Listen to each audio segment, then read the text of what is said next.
नमस्कार। Vision IAS के news today के इस अंक में आप सभी का स्वागत है। इस अंक में हम आपके लिए लेकर आए हैं यूपीएससी परीक्षा की दृष्टि से महत्वपूर्ण कुछ अहम खबरें। इस अंक की सबसे पहली खबर ई गवर्नेंस से। हाल ही में प्रस्तुत की गई मंत्रियों के समूह की रिपोर्ट में ई गवर्नेंस के संवर्धन के लिए सुझाव दिए गए हैं। रिपोर्ट में उन उपायों का विवरण प्रदान किया गया है जिसमें सेवाओं और लाभों के वितरण में डिजिटल माध्यम से परिवर्तन किया जा सकता है। आइए अब मुख्य सुझावों में शामिल बिंदुओं को जानते हैं। यूनिवर्सल नेशनल सोशल प्रोफाइल का निर्माण किया जाएगा। इसमें सरकारी लाभ के हकदार लोगों का वास्तविक समय के आधार पर संपूर्ण रिकॉर्ड होगा।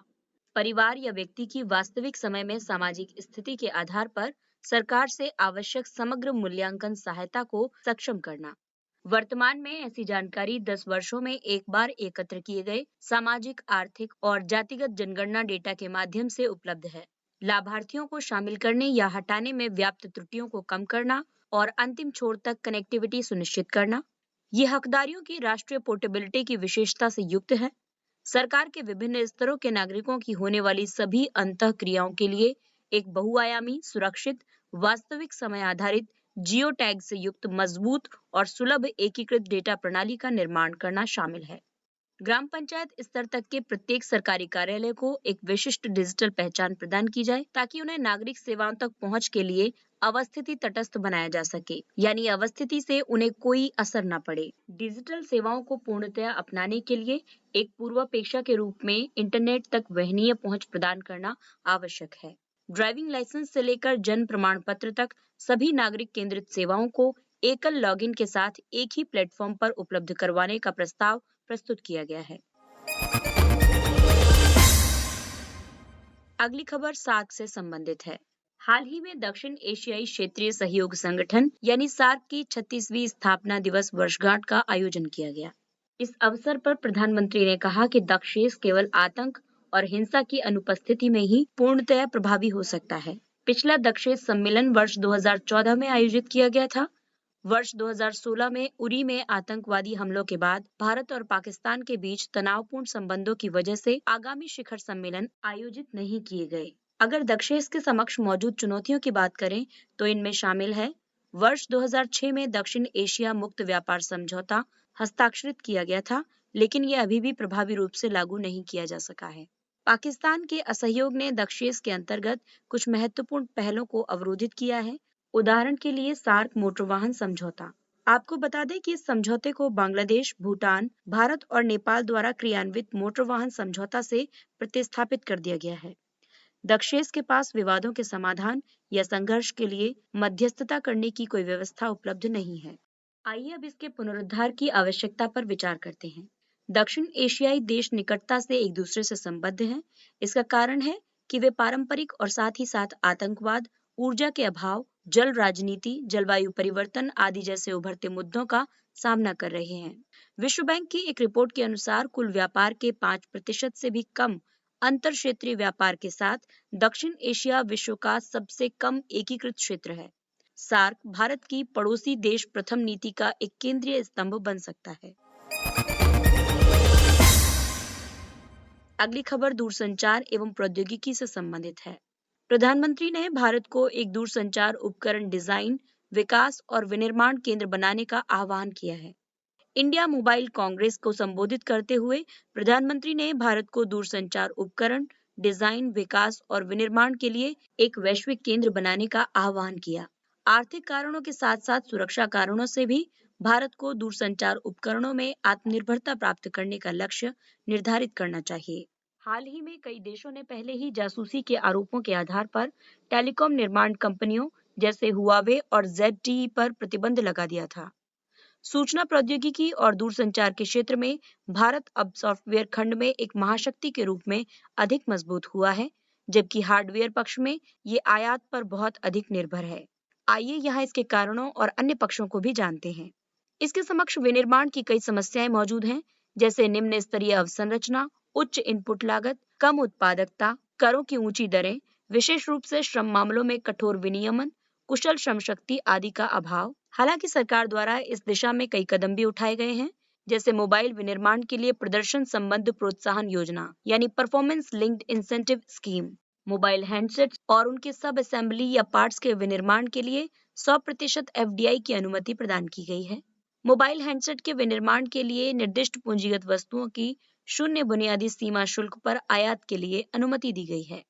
मोबाइल हैंडसेट और उनके सब असेंबली या पार्ट्स के विनिर्माण को बढ़ावा देने के लिए रैशनलाइज्ड टैरिफ स्ट्रक्चर और एक चरणबद्ध विनिर्माण कार्यक्रम का प्रारंभ किया गया है। अगली खबर स्वास्थ्य क्षेत्र से संबंधित है। आंध्र प्रदेश के एलुरु में एक रहस्यमय रोग का कारण ऑर्गेनोक्लोरीन हो सकता है। ऑर्गेनोक्लोरीन इस रहस्यमय रोग के लिए उत्तरदायी कारण प्रतीत हो रहा है। इस रोग ने 450 रोगियों को दौरे, मिचली, चक्कर आना और सिरदर्द आदि से प्रभावित किया है। दरअसल ऑर्गेनोक्लोरीन केंद्रीय और परिधीय तंत्रिका तंत्र में प्रतिकूल प्रभाव उत्पन्न करने में सक्षम होता है। ऑर्गेनोक्लोरीन क्लोरीन युक्त यौगिकों का एक समूह होता है। ये परसिस्टेंट ऑर्गेनिक पॉल्यूटेंट के वर्ग से संबंधित है। ये अपेक्षाकृत सस्ते होते हैं। इस वजह से एशिया में इनका व्यापक रूप से कीटनाशकों के रूप में उपयोग किया जाता है, जो सभी कीटनाशकों का लगभग 40% है। परसिस्टेंट ऑर्गेनिक पॉल्यूटेंट्स वे रसायन हैं जो जैव आवर्धन यानी बायो एक्यूमुलेशन और बायो मैग्निफिकेशन की क्षमता तथा मानव स्वास्थ्य एवं पर्यावरण पर नकारात्मक प्रभाव के कारण वैश्विक चिंता का विषय हैं। सामान्यतः पाए जाने वाले persistent organic pollutants organic chlorine कीटनाशक होते हैं, जैसे डीडीटी, औद्योगिक रसायन आदि। परसिस्टेंट ऑर्गेनिक पॉल्यूटेंट संदूषण को रोकने के लिए कई कदम उठाए गए हैं, जैसे चिरस्थायी कार्बनिक प्रदूषकों पर स्टॉकहोम कन्वेंशन। ये कई पीओपीज के वाणिज्यिक उपयोग को समाप्त करने और पर्यावरण में उनके उत्सर्जन को कम करने या समाप्त करने का सुझाव देता है। कन्वेंशन के तहत अभिनिर्धारित कुछ ऑर्गेनोक्लोरीन में डीडीटी, डिल्ड्रीन, हेप्टाक्लोर आदि शामिल हैं। भारत ने स्टॉकहोम कन्वेंशन के तहत पीओपीज के रूप में सूचीबद्ध 7 रसायनों को प्रतिबंधित करने के लिए पर्यावरण संरक्षण अधिनियम 1986 के प्रावधानों के तहत चिरस्थायी कार्बनिक प्रदूषक नियमों के विनियमन को अधिसूचित किया है। अगली खबर आर्ट एंड कल्चर से।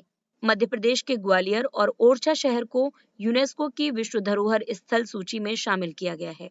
दोनों स्थलों को यूनेस्को के अर्बन लैंडस्केप सिटी प्रोग्राम के अंतर्गत शामिल किया गया है। इससे पहले भारत के 38 स्थलों को विश्व धरोहर स्थलों की सूची में शामिल किया जा चुका है। इनमें 30 सांस्कृतिक स्थल या स्मारक, 7 प्राकृतिक स्थल और 1 मिश्रित स्थल के रूप में शामिल है। ऐतिहासिक शहरी भूदृश्य दृष्टिकोण अपने सभी मूर्त और अमूर्त गुणों के साथ संपूर्ण मानव पर्यावरण पर केंद्रित है और भौतिक पर्यावरण के संरक्षण से आगे तक की अवधारणा तक विस्तृत है। ये संरक्षण प्रयासों में अधिक लोगों को शामिल करने, जागरूकता के स्तर में वृद्धि करने और अभिनव योजनाओं की खोज करने पर केंद्रित है। ग्वालियर को 9वीं शताब्दी में स्थापित किया गया था।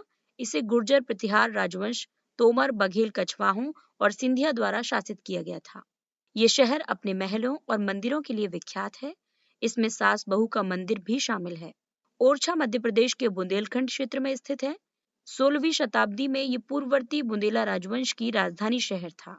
इस शहर में प्रसिद्ध स्मारक जहांगीर महल, राम राजा मंदिर, लक्ष्मी नारायण मंदिर आदि हैं। आइए अब आपको बताते हैं वर्ल्ड हेरिटेज सिटीज की सूची में शामिल किए जाने के लाभ। इसकी वजह से ऐतिहासिक स्मारकों का रासायनिक उपचार किया जाएगा ताकि उन पर उत्कीर्ण कला स्पष्ट रूप से दिख सके। यूनेस्को इन स्थलों या स्मारकों के विकास के लिए सर्वोत्तम उपाय और संसाधन सुझाएगा। आइए अब आपको बताते हैं उन सभी सांस्कृतिक, प्राकृतिक और मिश्रित स्थलों की सूची के बारे में। सांस्कृतिक स्थलों की बात करें तो इसमें आगरा का किला, अजंता की गुफाएं, नालंदा में नालंदा महाविहार पुरातत्व स्थल, सांची के बौद्ध स्मारक, चंपानेर पावागढ़ पुरातात्विक उद्यान, छत्रपति शिवाजी टर्मिनस, इसे पूर्व में विक्टोरिया टर्मिनस भी कहा जाता था, गोवा के गिरजाघर और कॉन्वेंट, एलिफेंटा की गुफाएं, एलोरा की गुफाएं, फतेहपुर सीकरी, महान प्राणवान चोल मंदिर, हम्पी में स्मारकों का समूह, महाबलीपुरम में स्मारकों का समूह, पट्टडकल में स्मारकों का समूह, राजस्थान के पहाड़ी किले, अहमदाबाद का ऐतिहासिक शहर, हुमायूं का मकबरा, जयपुर शहर, खजुराहो में स्मारकों का समूह, बोधगया में महाबोधि मंदिर परिसर, भारत की पर्वतीय रेल, कुतुब मीनार और उससे संबद्ध स्मारक, गुजरात में रानी की वाव, लाल किला परिसर, भीमबेटका की गुफाएं, कोणार्क का सूर्य मंदिर, ताजमहल, ली कार्बूजियर की वास्तुकला, जयपुर का जंतर मंतर और मुंबई के विक्टोरियन गोथिक और आर्ट डेको असेंबलेंस। प्राकृतिक स्थलों की सूची में महान हिमालय राष्ट्रीय उद्यान संरक्षण क्षेत्र, काजीरंगा राष्ट्रीय उद्यान, केवलादेव राष्ट्रीय उद्यान, मानस वन्यजीव अभयारण्य, सुंदरबन राष्ट्रीय उद्यान, नंदा देवी और फूलों की घाटी राष्ट्रीय उद्यान तथा पश्चिमी घाट शामिल हैं और मिश्रित स्थलों में कंचनजंगा राष्ट्रीय उद्यान शामिल है। आइए अब नजर डालते हैं कुछ संक्षिप्त किंतु महत्वपूर्ण खबरों पर। Partnership in population and development, PPD. हाल ही में केंद्रीय स्वास्थ्य मंत्री ने पीपीडी द्वारा आयोजित अंतर मंत्रालयी सम्मेलन को संबोधित किया। पीपीडी 27 विकासशील देशों का एक अंतर सरकारी गठबंधन है। ये विशेष रूप से प्रजनन स्वास्थ्य, जनसंख्या और विकास के क्षेत्र में दक्षिण-दक्षिण सहयोग के विस्तार एवं सुधार के लिए गठित किया गया है। इसे वर्ष 1994 में काहिरा में आयोजित जनसंख्या और विकास पर अंतर्राष्ट्रीय सम्मेलन के दौरान सृजित किया गया था। केंद्रीय शिक्षा मंत्रालय द्वारा स्कूल बैग पॉलिसी 2020 की घोषणा की गई। इस नीति की मुख्य अनुशंसाएं हैं: कक्षा 1 से कक्षा 10 तक स्कूल बैग का वजन छात्रों के शरीर के भार के 10% से अधिक नहीं होना चाहिए। साथ ही प्री प्राइमरी कक्षाओं में कोई बैग नहीं होना चाहिए। विद्यालयों में नियमित रूप से बैग के वजन पर निगरानी रखने की आवश्यकता है। ये नीति विभिन्न कक्षाओं के छात्रों के लिए अधिकतम होमवर्क समय की भी अनुशंसा करती है। विद्यालयों द्वारा सभी छात्रों को उत्तम गुणवत्ता युक्त मध्याह्न भोजन और पेयजल की पर्याप्त मात्रा उपलब्ध कराई जानी चाहिए ताकि उन्हें लंच बॉक्स या पानी की बोतल ले जाने की आवश्यकता न पड़े। प्रकाशकों द्वारा प्रत्येक पाठ्यपुस्तक का वजन उन पर प्रकाशित किया जा सकता है। वंचित इकाई समूह और वर्गों की आर्थिक सहायता विश्वास योजना।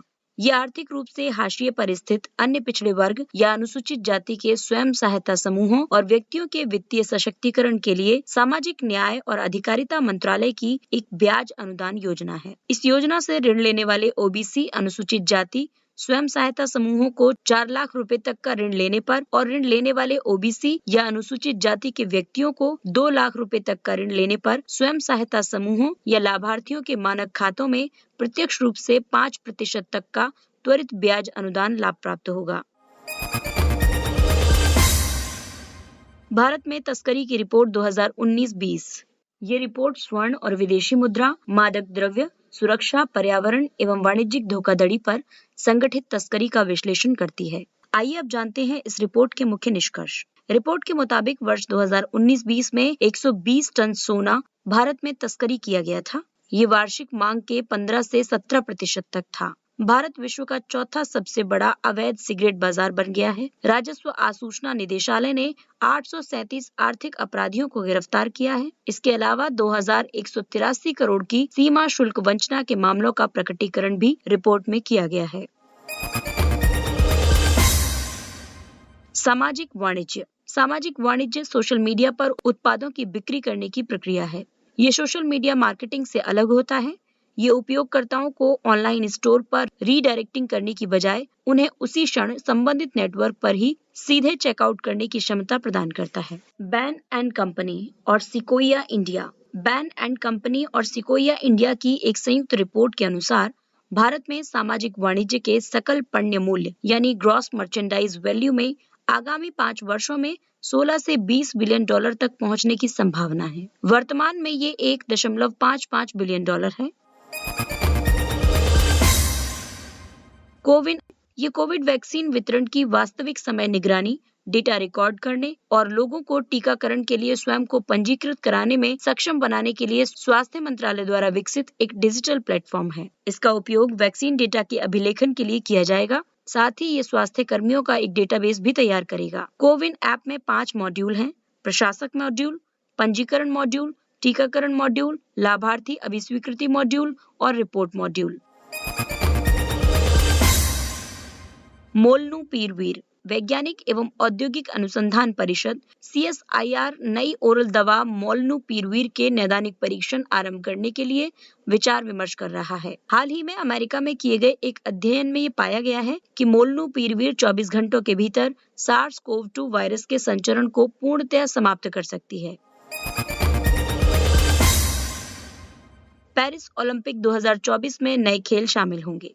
वर्ष 2024 में पेरिस में होने वाली ओलंपिक खेलों की आयोजन समिति ने अतिरिक्त खेलों की पुष्टि की है। वर्ष 2024 के ओलंपिक खेलों में स्केटबोर्डिंग और स्पोर्ट्स क्लाइंबिंग, सर्फिंग और ब्रेकिंग जैसे नए खेल शामिल होंगे। सर्फिंग, स्केटबोर्डिंग और स्पोर्ट क्लाइंबिंग अगले वर्ष के टोक्यो ओलंपिक का भी हिस्सा होंगे। इसका उद्देश्य खेलों को अधिक महिला अनुकूल, अधिक युवा और अधिक शहरी बनाना है। ये खेल कार्यक्रमों को प्रायोजकों, प्रसारक और छोटी आयु के प्रशंसकों के लिए प्रासंगिक बने रहने के लिए उसमें नवीनता लाने का एक प्रयास करेगा।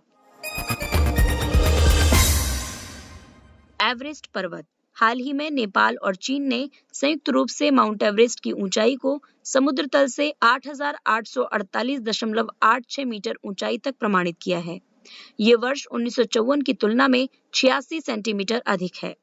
माउंट एवरेस्ट नेपाल और चीन की सीमा पर अवस्थित है। इसे 50 से 60 मिलियन वर्ष प्राचीन माना जाता है। इसका निर्माण भारत और यूरेशियन विवर्तनिकी प्लेटों की टक्कर के परिणाम स्वरूप हुआ है। इसके साथ ही ये अंक समाप्त होता है। अगले अंक में फिर मुलाकात होगी। तब तक के लिए अपना ख्याल रखिए, सुरक्षित दूरी बनाए रखिए, मास्क पहनिए। नमस्कार।